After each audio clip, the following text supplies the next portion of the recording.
This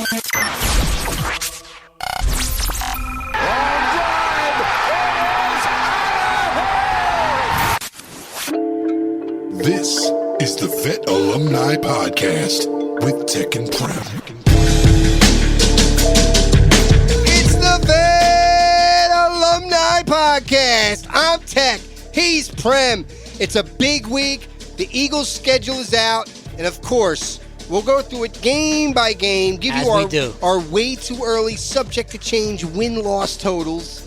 We'll hit the vet line with our guy, Eytan Shander, and get his win-loss totals. Yep. But we start with who else? The Phillies, the Fightins, who are on the kind of roll we haven't seen since the vet. It's amazing. I mean, 1976 was the last time they started with this many wins through this many games. 93 was another year like the that. The beloved 93 team. Yeah, I mean, you're looking at a team that, you know, they're probably going to win most series. They haven't lost a series since like April 3rd. Right. Pretty remarkable because, you know, last year they were good coming off of a World Series appearance, but they were losing series out the chute.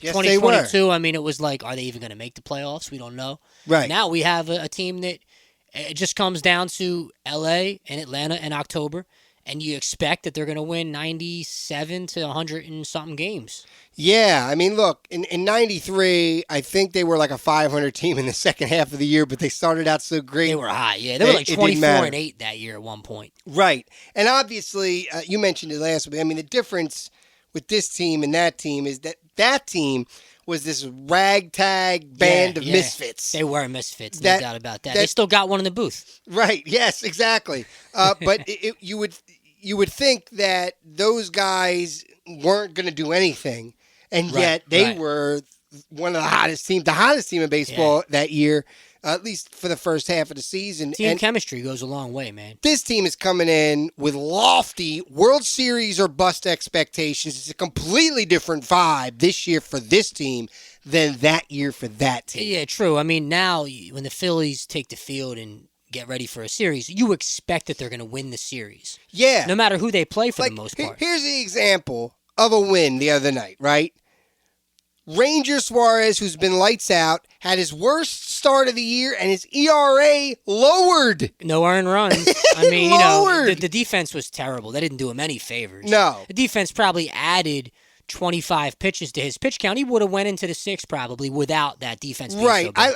I looked at that game. It should have been a 6-3 final score. The Mets gave the Phillies 4 runs, and the Phillies gave the Mets 2 runs. Yeah. But look, and the Mets are just atrocious. The Mets are hapless, and they meted their way through these games. They sure did. And just, you know, nonsense. They did the same. There was last night. There was a hit. I mean, it didn't matter, but there was like a hard hit ball to the shortstop routine, and he bobbles it and infield hit. It's like, I don't see anybody do that except the Mets routinely. They have night after night. A few players that are good. I mean, Alonso, Lindor's been underachieving. But when it comes down to it, National League 3-horse race like we talked about with 2 dark horses, Milwaukee and Chicago. Yeah. And that's pretty much the National League.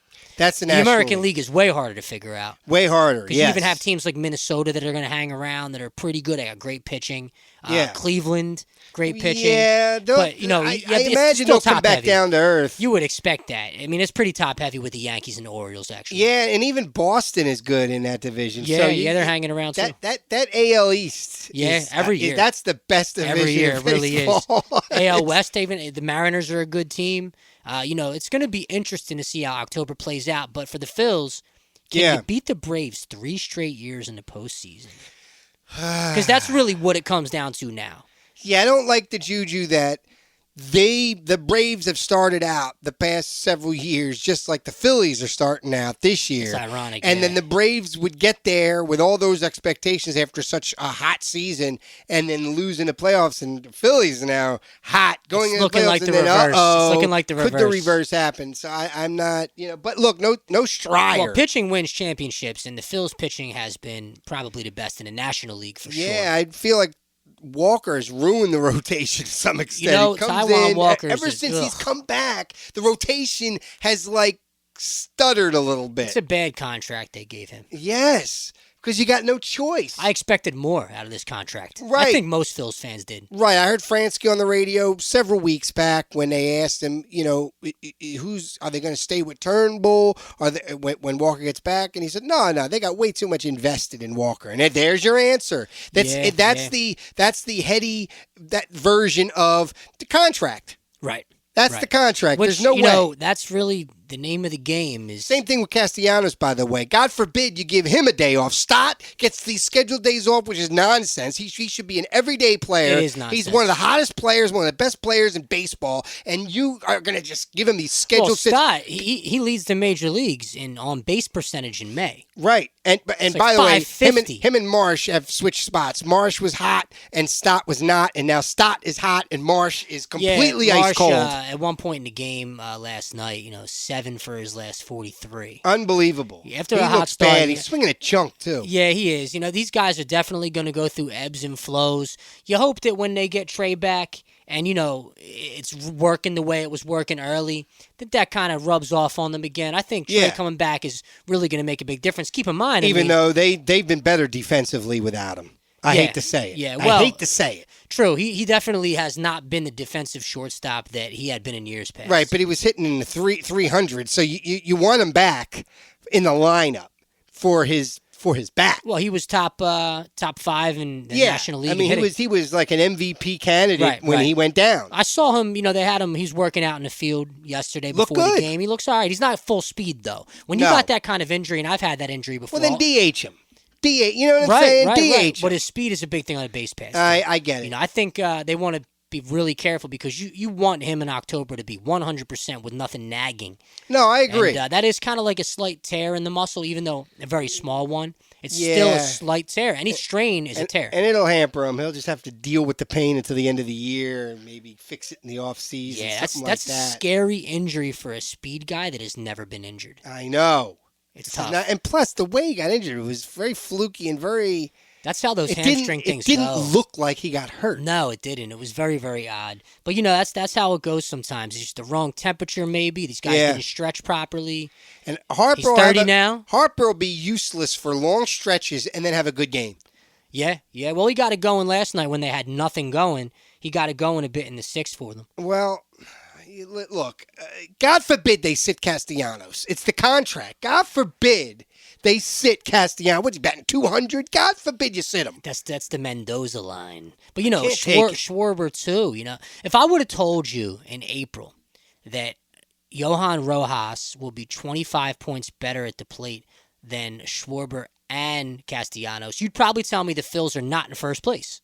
Yes. Isn't that remarkable? I would assume that just shows you, though, how strong they are as a team, that in spite of these guys being horrible sometimes, like Castellanos usually has been horrible, still in first place. Rojas has worked on his swing. He's gotten better at the plate. I'll say that. He's not an automatic out anymore. And that's No. Yeah, the guy just has to hit 230, 240. Now, you expected his defense to be better. He took a little step back recently.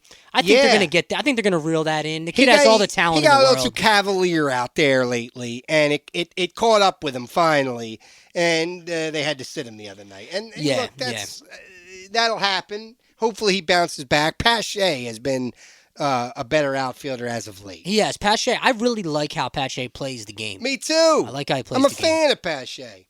All right. Let's go through the Eagles' schedule.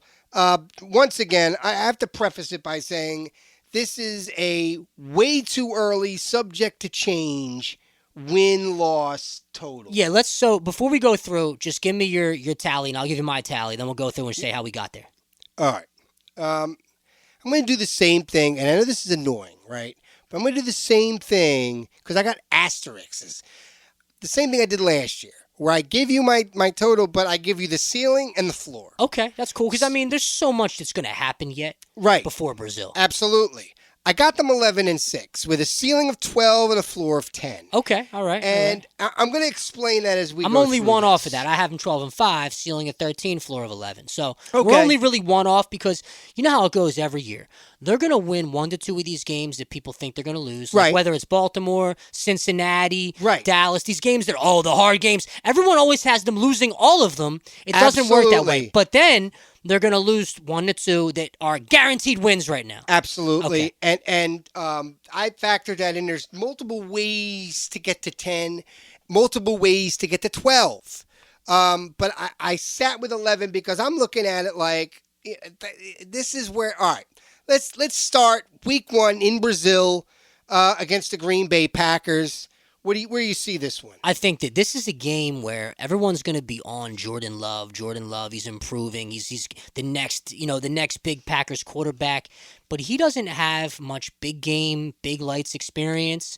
And I think that the big game, big lights lack of experience for this kid and the new rejuvenated energy that Vic Fangio and some of these studs we added to the secondary brings, I think the Birds win the game. In Brazil, I think they do. I think that we have more recent big game experience. This is probably our 1 game difference. I got this one as a loss. I worry about Well, of stopping course you the do. run. I knew you would because everyone else does, and it just makes me scratch my head a bit because the Packers haven't won anything yet.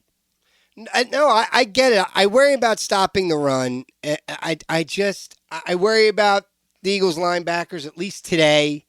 And look, that's where I'm at. That's right fair. now. That's fair. where I'm at today. The running game is good. I mean, A.J. Dillon is no joke. Yeah, and they signed, didn't they? They signed, they got Josh Jacobs. Yeah, they brought Jacobs in. I mean, these There are you good go. running backs. But still, I still think that when it comes down to it, if it comes down to a shootout type of game, Jalen and the boys are going to shoot it out with the Packers. I mean, we can shoot it out with the Chiefs. So, Okay. I think that everyone is just too down because it's in Brazil and it's the Packers. I think technically the Eagles could win this game. I just feel like this is, for me, this strikes me as a growing pains game.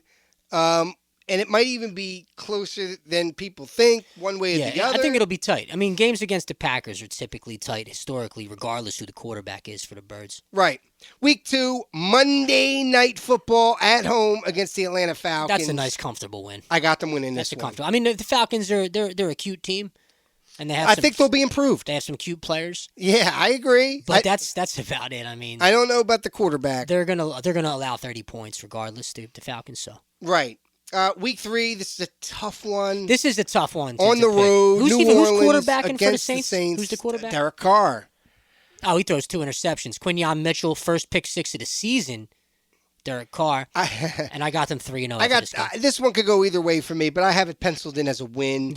Right now. Derek Carr's a pick machine, and we have an improved but secondary. He's good in the beginning of years, so we'll Week true. 4. That's true. This is another tough road game in Tampa Bay against the Bucks.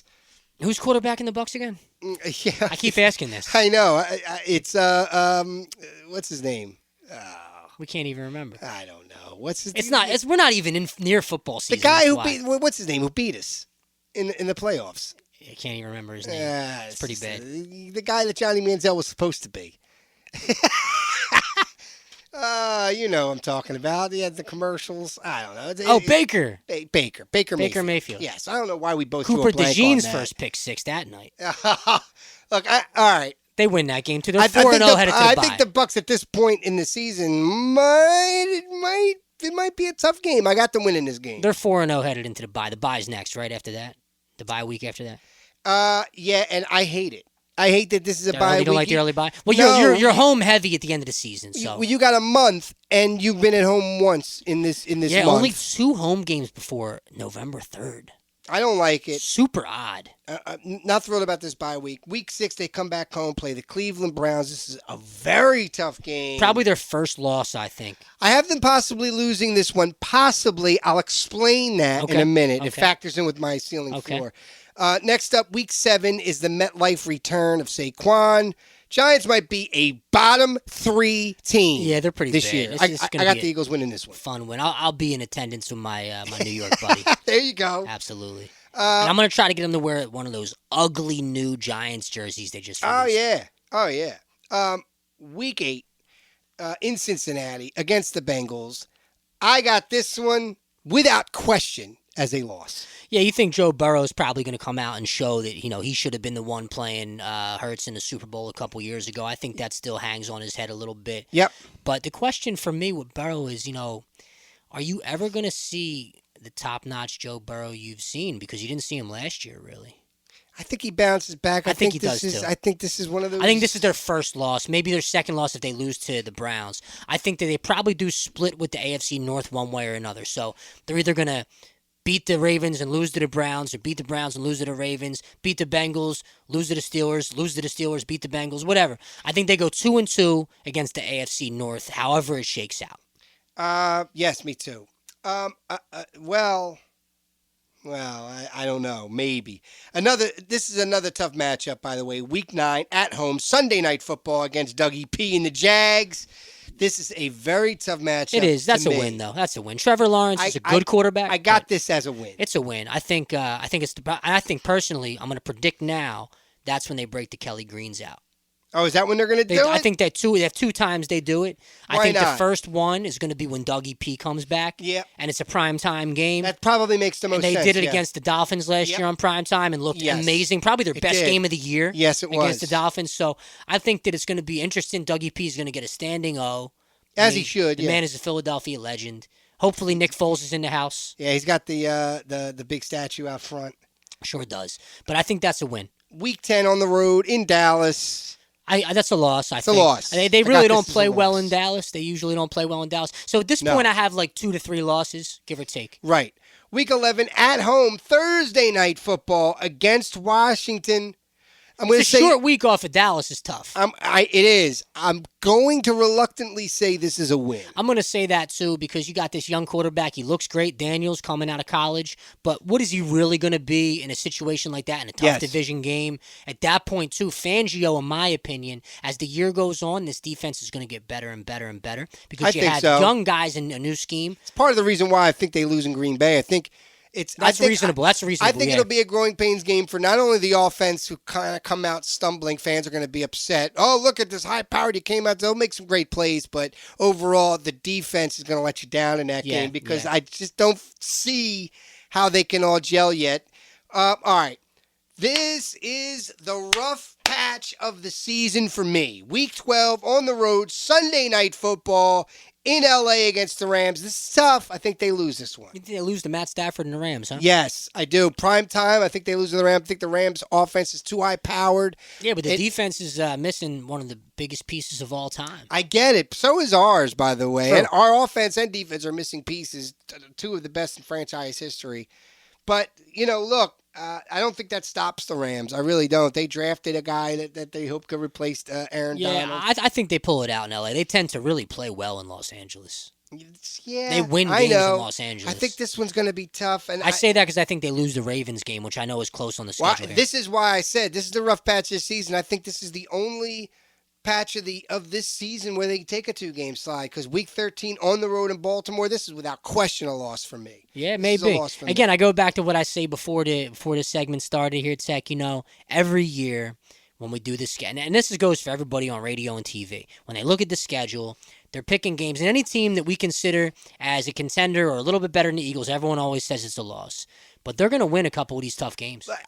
I get it. I'm going to address that in a second when I get to Week 16. But Week 14 at home against the Carolina Panthers, this, without question, is a win. That's a fun game, especially off of you think 2 losses. I think 1 loss. I think they kind of right the ship here against Carolina. They get to come home and they kind of tee off on Carolina a little bit. That's typically what I think you would see in a game like this. I even think by the 4th quarter you'll see Pickett. That's what I could even see that. You could, but there's also some history with the Panthers at Lincoln Financial Field. Yeah, but that was with Cam Newton. There's no Cam Newton. No, I'm going way back. I'm going back. Are you going way back? I'm going back to the 03 NFC title game. I say that because games you think for sure the Birds are going to win, and then something horrific happens. I think Carolina is going to be a top 5 drafting team next year. Again, I think they're going to have a top 5 pick. Yeah, no, this is a win. I just like to play devil's advocate with Birds history. With Birds history, the first year of the Link, fresh off the vet. Yes, and McNabb goes down early. Jake, I want a Del Elm, comes in. Yeah, and breaks or shatters our hearts. Yes. All No, right, this it's not is going to true. happen this year. We know that. No, I don't think so. Week 15 at home against the Pittsburgh Steelers. This is a very, very tough game. Russ is a shell of himself. But this is one of those It is a games tough where the Eagles could get out coached. This is the one game I look on the schedule outside of the Rams too. I look at the Steelers and I go, "Ooh, better coaching staff." I have this penciled in as a win. Well, let me say this. I don't know how it shakes out with the AFC North. I say 2-2. So I don't know if the 2 wins are Cleveland and Pittsburgh. I don't know if the 2 wins are, hey, even Cincinnati and Baltimore, but they're going to go 2-2 against the AFC North. Week 16 on the road in Washington. So going back to when I said that the Cleveland game is a possible loss, to me, Okay. it's either that Game or this game? That game Okay. or this game, Okay, because all right. I think they sweep the Commodores, to be honest. I got them sweeping them. But depending on what Washington looks like, this could be a split this year. Yeah, I mean, the Comskins, you never know what you're going to get. They're much better this year on paper. We'll see. I think their quarterback is better, and they got a much better roster. Their defense is improved. It has, and that'll be the end of the season with Daniels, so he'll have a lot of experience getting acclimated to the NFL, yes, and it could be a weird game. Two very tough teams, two very tough games last year was against Washington. That was two very mostly tough Sam games. Howell, though, man. That was mostly Sam Howell. I think that this could that be. dude was slinging it, man. Washington could be a problem. They always are. They always in this are. year. I could see a split with Washington. I think you could split with Washington, and you could split the AFC North, and then I have 2 other losses somewhere, and that's 12-5, and that's because at the end of the season you're going to demolish the Giants. Now, with the Cleveland game and the Week 16 Commodores game in Washington, I have my 12-game ceiling. One of the factors is if they beat Cleveland and they sweep Washington, there's your 12. They get to 12. Okay, all right. If everything falls but the again, way I'm seeing it fall. The Packer game then makes it 13 in your equation. If I they got win them week losing 1, Green Bay. right? If they win week 1, then your ceiling goes up to 13. If they win, right? Yes. Then you have subject. That's why we preface this the with bottom subject line to change, is because it will readjust to 13. Bottom line is they win the division, even if they win 11 games, Tech. I think Dallas takes a step back, but I still got Dallas winning minimum 10 games. Yeah, I looked at their schedule. I think 10-7 is where they finish. I think 10 wins is right about that, and their ceiling is. I actually have their ceiling at 11. It I probably think there's takes a path 12 for to win the division. Yeah, I think there's a path for the Cowboys to win 11 games. I see, in my mind, the Eagles winning 11 games, and look. The Eagles are going to have to win one of these games. I think they're going to lose, whether it's Green Bay, whether it's Cleveland, whether it's sweeping Washington. I think they go back to the Super Bowl and lose it, though. Who? Birds. Really? I think they go back and lose it. Well, yeah, I don't think they're good enough to beat the Chiefs or the Ravens. Or no, one of I those think teams. they're good enough to win the conference. Maybe. I think they are.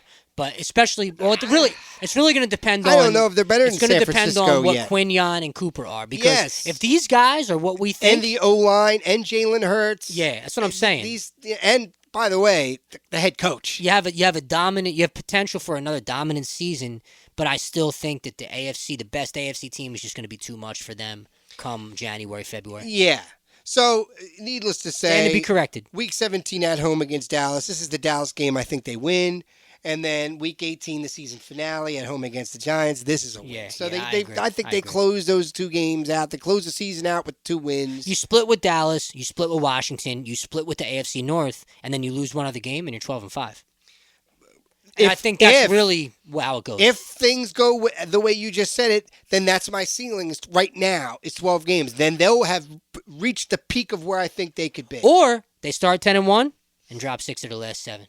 Well, you don't want them to do that. I'm just kidding. You don't want, but look, the Eagles, this is a funny season. It's a funny team. It's a funny roster on paper right now because I could make a case where they start out this season 10-1 again. And then I can also make a case that in the first 11 games, they're 6-5.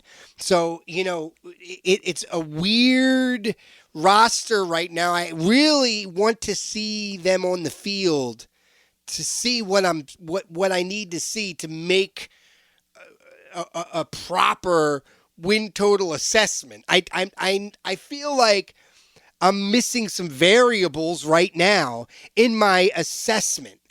So it's tough. This is a tough. It's a very tough schedule, and I mean I don't say tough in terms of. Well, it's a tough. It's a tough way to it's come a tough up with prediction this. schedule. Yes. Well, that's also because it's May 17th. It's May 17th. I get it. We haven't even seen but one brief rookie camp, as Chris Franklin said last week and told us he only got 15 minutes in there. Right, it's true. So, I think that Howie is not done.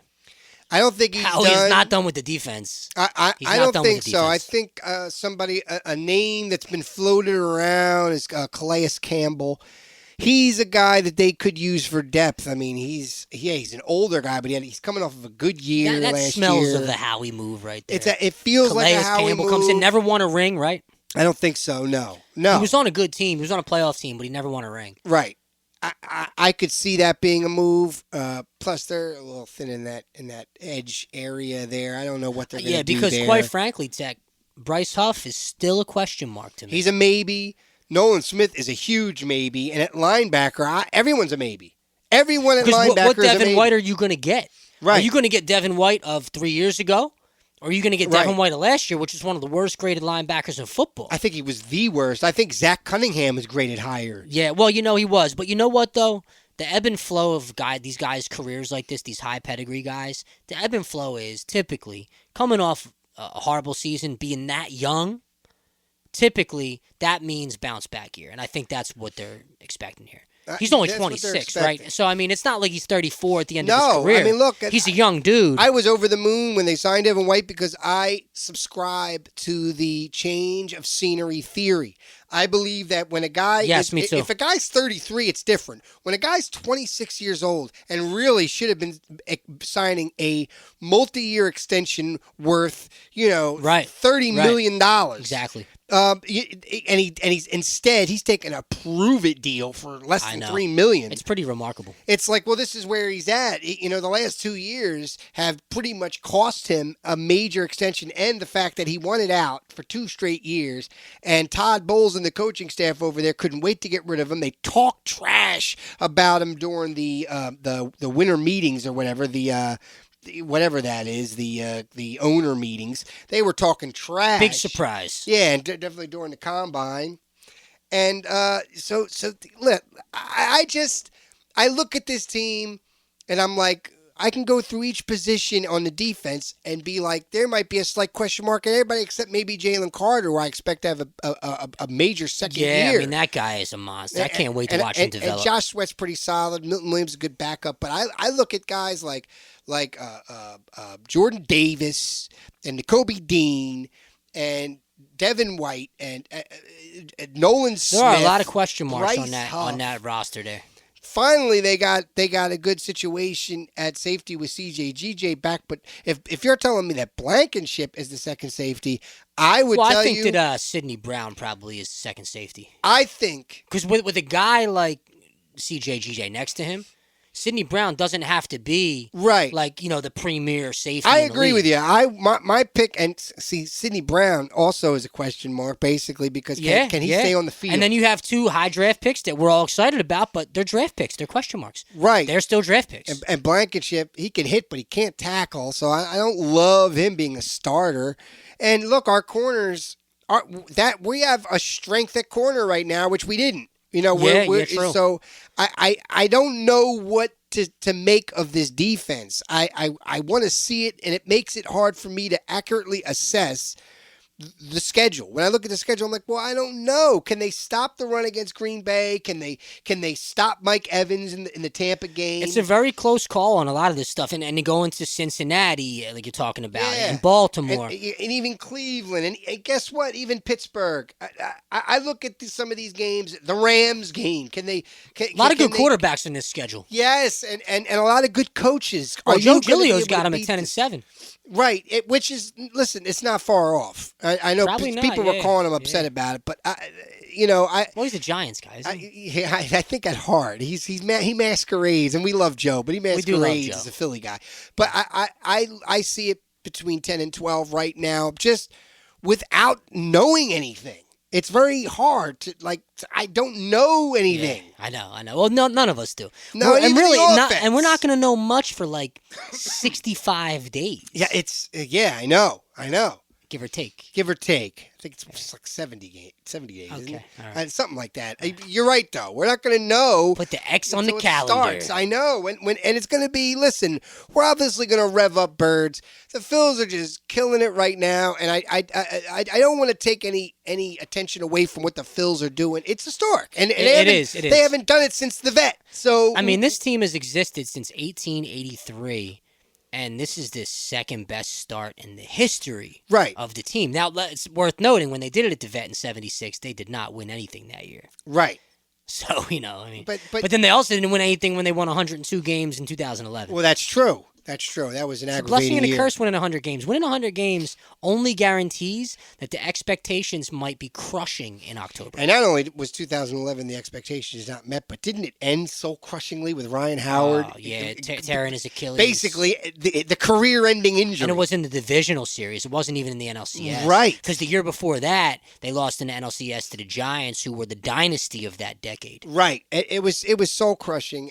And like I said, I don't want to take attention away from the Phils. It's the NFL that did that. They had to steal the glory of baseball right now, dropping the schedule the way they did. And they got to drop it like in prime time. Yeah, just put that thing out at noon. What do you wait until 8 o'clock at night? Some ridiculous content, like it's they just want they do it with the draft. They could do the draft in 2 days. They do it. They have to draw it out. Well, it's advertising dollars, of course. Like you follow the money like anything, and here we are. And NFL is king with their content. They run content in all of sports. I mean, the NBA is probably a close second, but the NFL dominates headlines and content. It's just the way they do it. They do. And who am I to? Well, you know me. I'm a baseball guy at heart.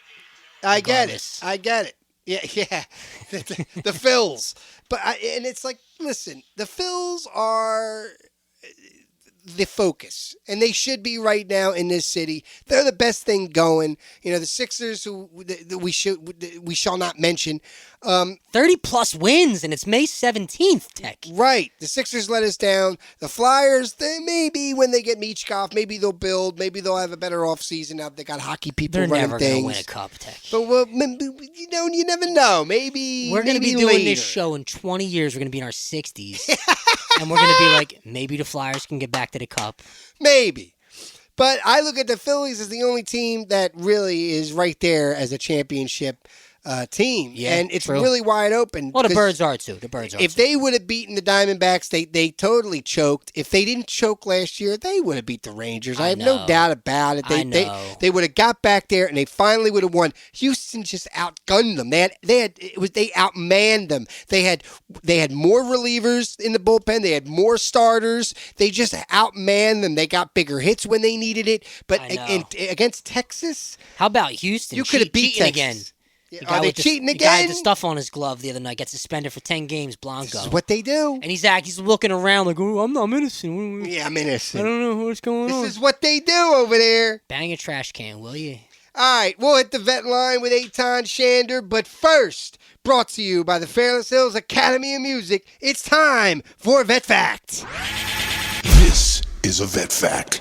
This is a good one, Tek. May 17th, 1975. The vet was like 5 years old. The vet was a toddler.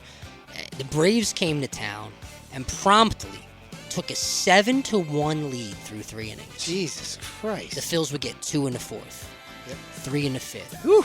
And they would trail in the bottom of the 9th. And they would get 3 runs to win the game 9-8. What a night for the Phils. I mean, that place just must have been rocking. Dave Cash had 2 hits. Larry Boa had 2 hits. Gary Maddox had 2 hits. Lazinski had 2 hits. Even Schmitty had a hit and a walk. There we go. We know with the VetPhact, Schmitty never does anything. Yeah, Schmitty never does anything. Dick Allen had a hit. Bob Boone had 3 hits. Whoa. Dave Cash had a pair of RBIs. Pinch hitter Jay Johnstone had an RBI. Lazinski legged out a triple. Ooh. You never see that. What a night for the Phils. I mean, they would use 1, 2, 3, 4, 5, 6 pitchers. Gene Garber would get the win as he was the pitcher of record in the top of the 9th. What a bottom of the 9th for the Phils, though. It's so long ago that the box score doesn't even include the play-by-play on this one, but it was exciting. Yes. 30,369 fans looked on as Phil Niekro took the loss for the Braves. Wow. Hall of Famer. Hall of Phil Famer. Niekro. The Phils would climb to 19-14. This was like the beginning of that nucleus coming alive. Yes. You had Bo, you had Maddox, Lazinski, Schmitty. Obviously Dick Allen wasn't on the 80 team, was he? I don't think he was. I think he was gone by then. Yeah. But Jay Johnstone was on there, I believe. Yeah. You just had the nucleus was starting to come around, and Phil Niekro actually blew that save. Wow. The Braves fans were probably like jaw to the floor. Oh, on yeah. That one. It was a night game, took 3 hours and 3 minutes, 9-8 Phils, 17 hits, Tech. Woo! May 17th, 1975. There we go. Vet Alumni. And now, it's the Vet Line. Why don't you answer your phone? Joined now on the Vet Line by Eytan Shander, of course, of Odd Shopper, Fox 29 Philly, and the Philly Voice. Eytan, thanks for joining us. Fellas, Fox 29 brethren, I appreciate it. That's right. Well, the Fantastic Sports Show has been fun. What a great show to be a part of. Good. You guys deserve it. Absolutely, man. I appreciate you guys having me on. Means a lot coming from you. So Yes, we're going to sir. roll right into the number one topic on your daily slate is probably what's the pick of the day. So give me your Friday, May 17th, MLB pick of the day. There we go. Boy, I do a nightly video too for the next day, and I'm in the process. Actually, I was going to do it when we were done. So Nice. Just bouncing around right now. Look, I think depending on what happens tonight with the Phillies, right, and just kind of moving and looking around this division here, I was tempted to kind of stay in our territory, but I think I may lay the 1.5 on the run line with Texas. And, some of it just has to do with where the Angels are right now. And the other part of it, I think, is just looking at where Texas is. Andrew Heaney has been really solid over a stretch right now. And, you know what happens when that team can start hitting. They're at home. I think that Tyler Anderson and the Angels are a good spot right now to attack, thinking like, okay, regression to the mean more for Anderson. Yeah. So that's kind of the game that I would like. I guess if you wanted to lay the money line in a parlay, that's fine. I wouldn't go more than one leg after that. But yeah, man, I think ultimately that would be one I'd look at. I like that. I think division games, you really truly never know with division games, but the Angels, by and large, have been atrocious this year. Yeah. Anderson does have a 2.92, which is surprising. He does. That's right. Pretty good, but he has a lot of walks. And when you walk guys against a team like Texas that can pop a few, I can see how it could get out of hand. I like the run line pick more than the money line because it's going to pay better anyway. Right. Absolutely. You're going to get plus money at that point. And look, you're right. I mean, you look at Tyler Anderson and some numbers, and I think we're still at a part of the season. A lot of people don't like to bet baseball early. I do, in the sense of when you get somebody who is pitching above, or to be fair, below their numbers. And, look, Tyler Anderson is not going to be a 2.9, 2.88 ERA guy for the year. If he is, and I'm wrong, I'll come right back on here and admit that I was wrong. But I think you expect regression. And the beauty of early baseball is, and look, I know that, we're in May right now, so it's not super early, but the beauty of it is that at least pre-break baseball is that you can really get some decent numbers on guys or even teams buy low or fading by high spots. Yeah, definitely. There you have it. Eytan's pick of the day, Friday, May 17th. Yes, sir. Texas Rangers, take the run line, feel good about it, parlay it with some of the picks that I'm going to give you on our next segment there, Tech. Yep. Look at that. Now we're moving on to our guys, the Philadelphia Phillies, second best start in probably since 1976, I believe the Vet, I heard. baby, the Vet. Amazing. So I'm pretty much at the point now, Eytan, where the regular season we enjoy it. It's kind of a formality. The question is, can you beat Atlanta or LA in the postseason? How do you see the rest of the season shaking out? Do you think they reach 100 wins this year? Yeah, I think it's absolutely attainable for two reasons. One is the obvious one, which is they just have to stay healthy.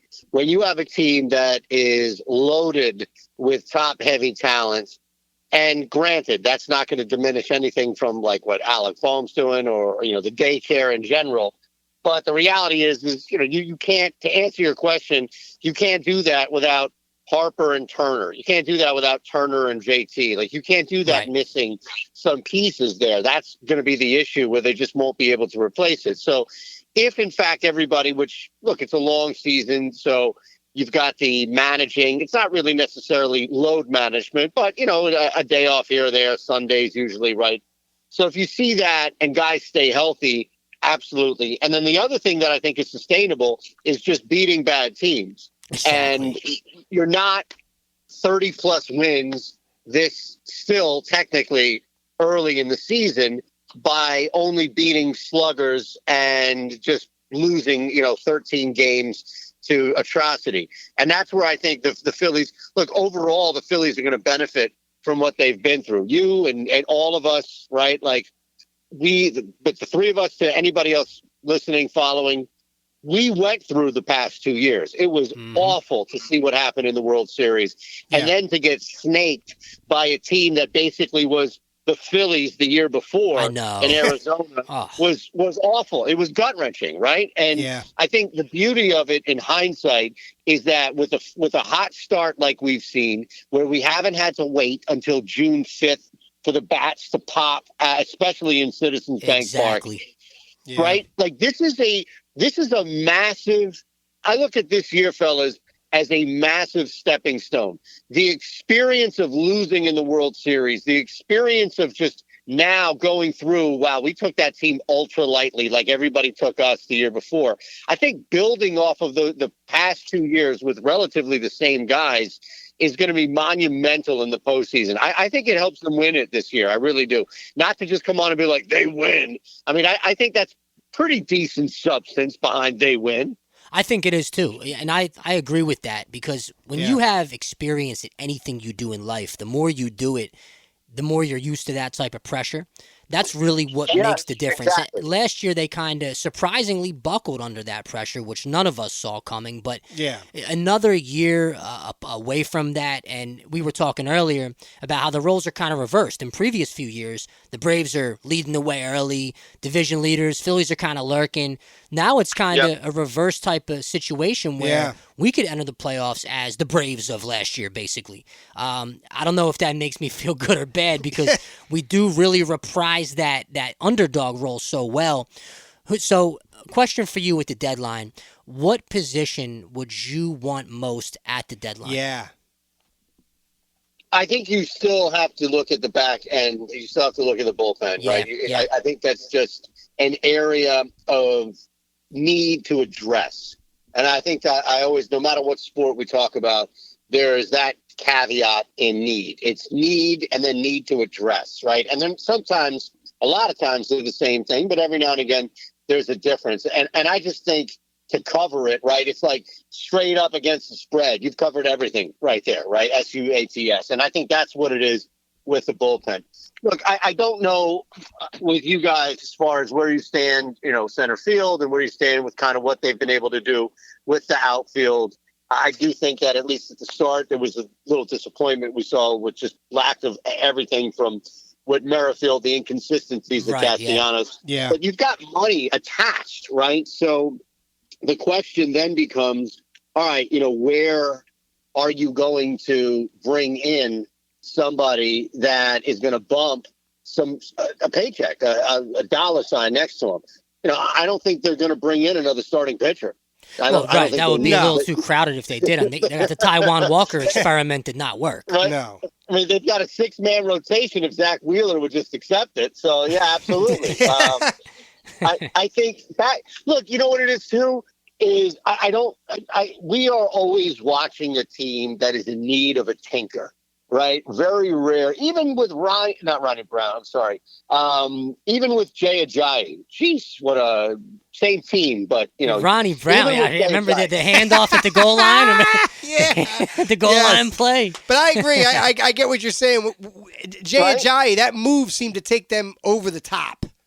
Exactly, but it wasn't like. But the thing is like. We watch it and we see stuff like that, and now we think collectively like every team could benefit from just a little tweak.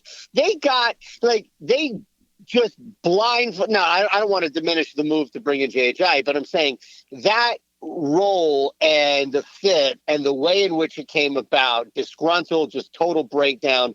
The market was devalued. Nobody wanted to take a risk on his knees. We saw why the year after anyway, right? Yeah. And how he caught just lightning in a freaking bottle with him. And it was amazing. And to your point, it absolutely completed. But I don't think we were looking at that like coming into the year, if they don't get Jay Ajayi this year and before the trade deadline, there's just no way that they're going to do it. And I think that's now just transposed over everything. Now, look, some teams, Sixers, right? Like some teams needed that. My point in all of this, I don't mean to ramble, I'm sorry. My point in all of this is that I look at the back end of the bullpen first and foremost, and then I'm thinking, okay, where can I address? If it's an outfielder, if it's something like that, like where can I address? I'm not racing to fix something that may not need to be fixed. Right, it's to go over the top because you're going to have to bang with the Yankees potentially in a World Series. Right. I actually think when it comes to hitting and guys that you would bring off the bench, I think they have depth. I even like the Cody Clemens and Clemens has been a very, very bright spot. I like those guys that come in. Up Pache. I don't think you're itching to get one of those. I agree totally. It is the bullpen. There's only a couple guys I really trust. Yeah, you go Strom, Alvarado, Hoffman are probably your three most trustworthy. I don't trust Soto. I don't trust Dominguez. I like Kirkering, but he hasn't done it in big, leverage moments yet. Yeah. So I don't know what he's got. I like the kid, but you could really use one more arm in that bullpen. I like that guy from San Francisco, Jelly, the guy at 6'11", Eytan. He lit us up. Yeah, he's giant. Yes. You throw him in that pen. That's a nice ad. The Giants are probably going to be cellar dwellers by that point. I would think so. Yeah, I would think so at this point. And you're right. Now you could target somebody like. Also, too. I mean, the story's right himself here. He's going to have his own fan section. There's going to be so much stuff. Sixers, right? Like there's going to be constant tweets about put him on a Sixer. Stuff like that. Right. Good point. Good point. All right. So let's switch it up and just talk about birds just briefly. The Eagles' schedule, it came out this week. Everyone and their brother has done a breakdown, including us. 17-0. Well, what's your win total, Eytan? Where you at with them? I think this is a massive bounce back year. Wow. But I think it's well, here's the thing. Two reasons. One, I think this isn't Carson Wentz. Right. Like Carson, we didn't know it at the time, but Carson Wentz, and there was injury. There clearly was injury, and you can definitely attribute that to it. But there was also just this slow mental recovery as well. My point being is that there's some regression to the mean. Over the past 2 years, Jalen Hurts is probably not the second best quarterback, arguably the first best quarterback in a single season, but he sure as hell isn't what we saw last year, especially in the final 6-7 games in which they fell apart, right? So where is the regression? And this is just betting, right? This is what we all bet on a nightly basis. We find guys, it's like, okay, yeah, Tobias Harris dropped 20 points in 2 straight games. No way that's going to keep up. Now you start to fade the under, things like, I'll bet the under, things like that. And I think that's really where we are with Jalen Hurts first and foremost. I think there's a lot of pressure off, regardless of whether you think Nick Sirianni should have been fired. And I think that's a very valid, open conversation to have. I think the reality is that there is a ton of pressure removed from him. And the reality from both sides of the ball is that these coordinators are basically autonomous. These guys are going to be able to do exactly what they want when they want. It's beyond just calling plays. It's instilling their culture. And it's essentially like having 3 head coaches, right? Kind of like what Jim Schwartz was on defense. Kellen Moore is going to be that on offense. And I got to be honest, guys, I think just talking in my reach and my area and my ability to kind of just be like, hey, what do you think of this? You played or, you coached, talking to people. And, these could be scrubs who I've talked to and the guys who have played at an all-pro level. I don't think that matters. I think it's just there was a general sense of agreement that when you have less stress on the head coach to handle a side of the football and you have something like this, that everybody's just happier and it flows through. Like Jalen's going to be able to lead. And I think you're going to see a team that breathes. Now, look, you can point to a lot of negatives. You can look at the loss of Kelsey. You can look at the loss of Cox. You can put the draft. I mean, look at what they did in the draft, right? I know, man. I think so much of this is about a bounce back. And I don't look at it last year. I look at, all right, a bounce back from 2 years ago. And I don't mean like they're going to be that good again, but I think they can be. But I think it's more a matter of teams that are 2 years removed from the Super Bowl, pardon me, they tend to do pretty well. It's rare that it's a fluke, right? Like it's rare that it's a Merc team. It's rare that it's just like, oh my God, 9 and now 8, but 17, what have you, was able to somehow sneak into the Super Bowl. The reality is that these are good teams. Look at last year. Cincinnati, without Joe Burrow getting hurt, the Bengals are right back in contention and they're competing. Burrow goes down. That's the big problem. And of course that derails it. But if you give me like 45 seconds, I can get you, there's some pretty decent numbers. And then I'm actually going to write about this tomorrow for Philly Voice. Nice. About teams that are 2 years removed from losing the Super Bowl. Right, because you're past the hangover at that point. I mean, if you subscribe to the hangover idea, which I think it's valid, you play a longer season, you have more questions in the offseason, you have more people poaching at your team one way or another, you have a lot of ego that could come into play. Now that's all kind of settled down, and they can just go play ball, and they're one of the most talented rosters in the entire league. Well, yeah. Overall? Offensively. Okay, sure. They have a superior offense. They have the ability, the ceiling, to be a top 3 offense in this league this year. So what do you got? 12 wins, 13 wins, 10 wins, 14 wins? Where are you at? No, I think ultimately, I'm looking at this team and I think I'm in between 11 and 12 wins. And I think that's also a reflection of just the NFL. And, certain teams are going to look better that they faced from last year. Certain teams are not. They're going to win a game that they shouldn't. They're going to lose a game that they should have won, right? Like, I think there's going to be just the nature of the up and down in the NFL, but they're a good football team. And that's where I would lean, like 11, 12. I think I'd go over 11, and I'd probably go over 11 and a half. But yeah, that's fair. That's where Tek's at, I think. Yeah, I'm right around there, 12. Well, it could be 11, though. Could be 13. I got them at 11, but with a ceiling of 12. I mean, if things go their way, they could win 12 games. I think 12 games could win the division. That should be good enough to win a division. I think Dallas takes a step back. I think Dak Prescott, at this point in his career, I think he's probably had his best seasons already. But this is a contract year for him. He wants to play well this year. Same with Parsons. Yeah, well, what that tells me is he's probably in his last year in Dallas, then, is what that tells me. It could be, because I don't know if they're going to give him a massive contract. Another massive contract for Dak, that might be a mistake. But I don't think they'll be bad enough to be able to draft a top QB coming out of college. Yeah, well, Eytan, what have you heard so far talking about draft? What have you heard so far regarding, Quinyon and Cooper and the limited time they've been in the facility? I think that there's just this general acceptance that these guys are going to step in and fill a void. Yeah. Which is fantastic, right? Like, that, I guess, was the main knock. And I don't even know if it was a knock. No, to be honest, like, if you get Quinyon over a kid like Kool-Aid, you're going to have to take Quinyon every day of the week. But I think coming into it, there was back and forth discussion about, all right, we're going to take somebody to address that need, but is that a kid who's ready to start, or is that a kid who may take a year or two to kind of develop into a top cornerback? And I think that conversation was over the second that we saw panic in the draft, right? And I love it because Howie Roseman was the smartest man in the room by not doing a damn thing and just sitting on his hands. Big time. And watching people just panic. And it was insane. Like one of the worst draft picks, and it's not his fault. It's not Pennick's fault. It's not the kid's fault.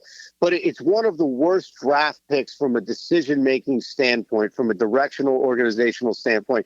Unless, of course, Kirk Cousins ruptures his Achilles on the first day, and everybody's like, okay, well, we were wrong. But the reality is that's just a stupid thing to do down in Atlanta, right? Yeah. Head scratcher. But exactly. But so how many times and I love it because I think Philadelphians, we pay so much attention to the NFL draft, not just who our team takes, but we just pay so much attention to it because our guys know how to game it. And it's just natural, right? Like correlation to having more and deeper interest in it. So think about it, fellas. How many times have you seen that before, right? Somebody, and I'll just use the term again, somebody does something that's a head scratcher, and then 4 or 5 other teams rush to make that same stupid decision or just rush to take their guy because they don't know what else to do. They panic react. And that's what general managers do in sports that kills them is they panic react. Yeah. They don't just panic. They panic and then react. And that's what happens, man. They should not have gotten both of those kids. And I think that there is this overwhelming joy of when they are in the building and knowing that they're part of this team, that the Eagles didn't have to wait. They basically just hit the fast forward button and got 2 kids who should be ready to see action right away. It's absolutely phenomenal. I mean, it just harkens back to Lido and Sheldon, and it's been a lot of years since we had guys that were of that ilk. Yeah, in the secondary, and it couldn't have come at a better time. I mean, the secondary was so thin, and now it's a strength. Now that it seems like they have depth, they might have to trade a guy. I think his name rhymes with Radbury. Maybe. It could be. Eytan, we appreciate you coming on and giving us your insight on the Birds and the Phils. Hopefully we're talking about another World Series run. I have one last thing. Okay, all right. Yeah, you get that in there, Tek. Real quick. Sorry, by the way, I was trying to find this stupid thing on Cincinnati, and the guy who wrote the book told me the wrong page to look up, so I look like a jackass. Who does he think he is, this guy? I know. Did he give you the wrong page in his own book? Unbelievable. Real quick, the Sixers, we've refused to even mention them for the last couple of weeks on our show.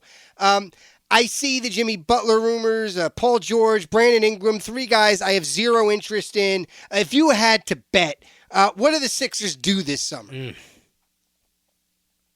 Oh, boy. I think the Sixers are going to be first and foremost in a leverage battle with Paul George and the Clippers. I think when I saw that Brian Windhorst report, which came right from Paul George's agent, it told me right away that they are going to use the Sixers for either leverage or to jack up the price. And, at some point it's just caps because of the deals and everything that you have in the cap league and all. But I think that's what it was, is to either force the hand of the Clippers or head to the Sixers. I've heard Orlando for him too, which good, go there. That's fine. But look, it's not going to be LeBron James and Bronny. We know that. But at the same time, Jimmy Butler, okay, I love Jimmy, and I was heartbroken when he left, and I was angry on the radio and anywhere else that would have me when Jimmy left. But that's not Jimmy. That Jimmy who left is not Jimmy anymore. Yes. No. And he's hurt, and he's not playing. If anything, what Jimmy Butler is doing this year is what Joel Embiid should have been doing the past couple of years, which is play 55, 58 games through the MVP and just be healthy for the playoffs. You're right. Well, yeah, that would have, in a perfect world. I'm going to say 2 things here, Eytan, before we let you go.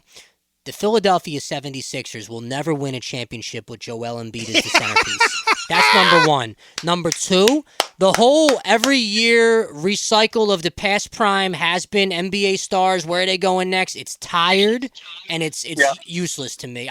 I'm so fed up with the Sixers because their window was when Toronto won a ring and Milwaukee won a ring. Yeah.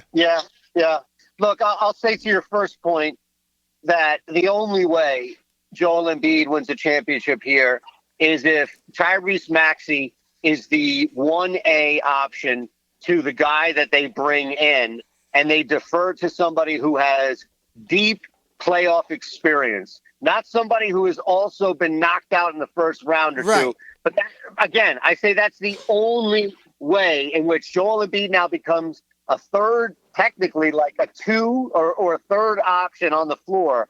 And if he's healthy during the playoffs, it's a bonus. Because at this point, you build around a guy who's not there, and the team falls apart. Right. There you go. Well, there you have it. We ended up getting some Sixers in, Tech. Look at that. Look at that. Eytan Shander on the VetLine. Odd Shopper. Check out his picks every day. I know I follow along. I may or may not have won some money already using your picks. Hopefully. Absolutely, Eytan. We appreciate it. We'll talk with you again soon. Excellent, fellas. Appreciate you guys. Anytime. Need a better betting app?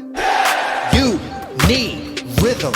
Rhythm makes it easy to find AI-backed picks and player props for every single NFL, NBA, and game. You can build custom sports betting models or have AI build them for you and start getting recommended bets, score predictions, and more that will help you become a better bettor. Download Rhythm now and start getting free picks daily. Rhythm is the place for data-backed props and picks. RITHMM. Rhythm is a proud partner of the Vet Alumni Podcast. Have a gambling problem? Call 1-800-GAMBLER. It's time for Prem's Picks. These games are a blowout, a human lock. You can bet your children's unborn children on these games. Prem's Picks. Here we go. Yeah, man. Had a 2-1 week last week.